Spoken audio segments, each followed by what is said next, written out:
Watch it. You're about to enter the spin cycle. I'm Michael J. Fell. Our show begins right now. Today's top story, why Obama is toast.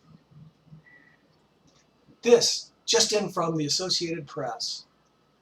The Commerce Department said Thursday new home sales fell last month to a seasonally adjusted annual pace of 307,000. The pace is less than half the 700,000 that economists say must be sold in a healthy economy. About 302,000 jobs were sold last year. That's less than the 323,000 sold in 2010, making 2011 the worst year on record dating back to 1963. This doesn't bode well for the current White House occupant, who's staking his re-election on a two-pronged strategy of attacking Republicans and spinning the impression that thanks to his policies, America's economy is on the right track and on the road to recovery. Numbers like these certainly won't help him implement the second portion of his strategy. If the trend is up, as the White House, their surrogates in the Progressive Democratic Party and the Progressive Party Pravda keep telling us, then why were there fewer new homes sold in 2011 than in 2010? This speaks to the bigger reason why Occupy Oval Office's re-election chances are diminishing. People in America are not as stupid as the self-appointed, self-imagined intellectual elite believe them to be.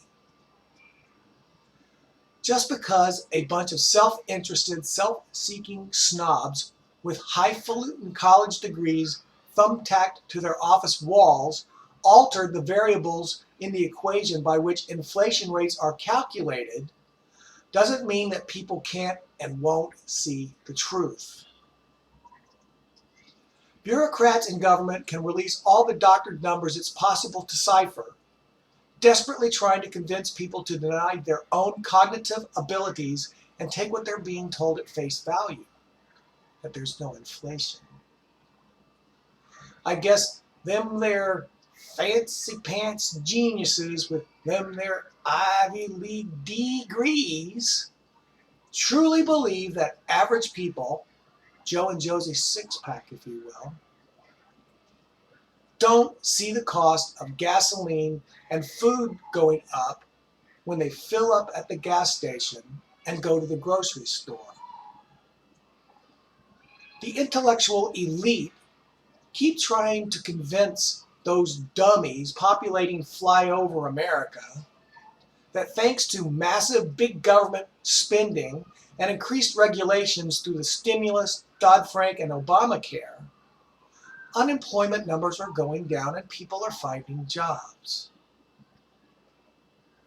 If you just happen to be one of the tens of millions of folks who can't find a job, haven't been able to find a job after searching for months or even years, know someone else who's experiencing the same dilemma, or hear from someone who just lost that good-paying job with benefits they'd had for years, you're absolutely, positively, definitely the exception to the rule.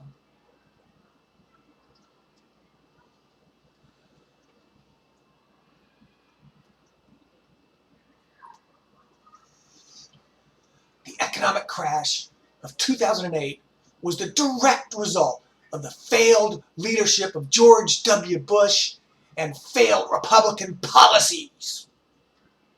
The Tea Party is AstroTurf.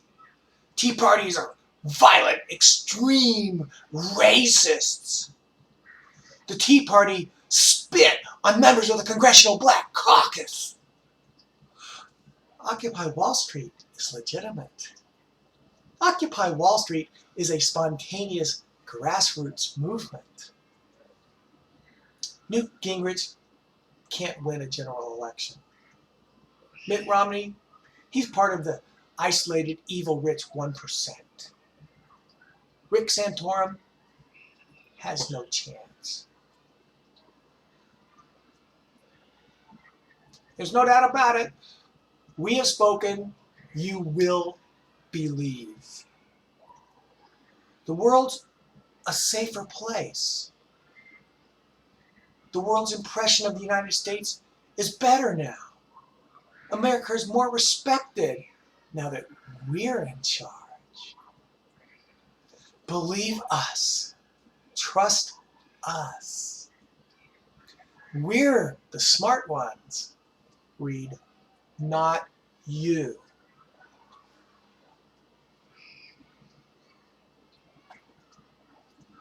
Pay no attention to the man behind the curtain. I am the great and powerful Oz. Oh, brother. And remember, the spin never stops here because your views deserve to be heard.